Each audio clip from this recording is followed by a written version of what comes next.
ఇదేంటమ్మా ఇంత పెద్ద షాపుకి తీసుకొచ్చావు? ఇక్కడ పట్టు చీరల మీద 40% డిస్కౌంట్ ఇస్తున్నారు. అలాగా? విన్నారా బావగారు, మీ కాబోయే కోడలు ఎంత జాగ్రత్త పర్రాలో ఒక్క రూపాయి కూడా వేస్ట్ చేయదు. అందుకే శోభనానికి ఒప్పుకున్నా. పెళ్లి ఒప్పుకున్నావు. రండి రండి. బావగారు, పరాయి మగాడితో పొర్రపాటును కూడా మాట్లాడదండి. అసలు విషయం చెప్పనా, మగపిల్లలు దాంతో మాట్లాడటానికి భయపడిపోతారండి. నిప్పండి, నిప్పు. టోటల్గా అదండి మా అమ్మాయి గురించి. హాయ్, మీతో కొంచెం మాట్లాడాలి. మేడం మేడం మేడం ఒక్క నిమిషం ప్లీజ్, ఒక్క నిమిషం. లాకెళ్ళిపోతున్నాండి అన్నారు. ఏమిటిదంతా? ఓ ఐఎమ్ సారీ అండి. లుక్ మిస్, నేను చాలా ఓపెన్ అండ్ ఫ్రాంక్. ఏదైనా సరే మొహం మీద చెప్పేస్తుంటాను. అలానే పార్టీలో మాట్లాడాను. You totally misunderstood me. And నేనేదో మీకు బ్రాకెట్ వేస్తాను అనుకుని మీరు ఆమె సీరియస్ అయ్యారు.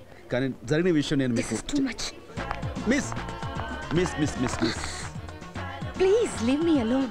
నేను సారీ అంటున్నా. ఆ సీరియస్ టోన్ ఏంటండి? నాకు నిజంగా ఏ ఇంటెన్షన్ లేదండి. Promise, I mean it. అన్నారు మిస్, అప్పుడే పెళ్లి నాటి ప్రమాణాలు చేసేసుకుంటున్నాను అన్నారు.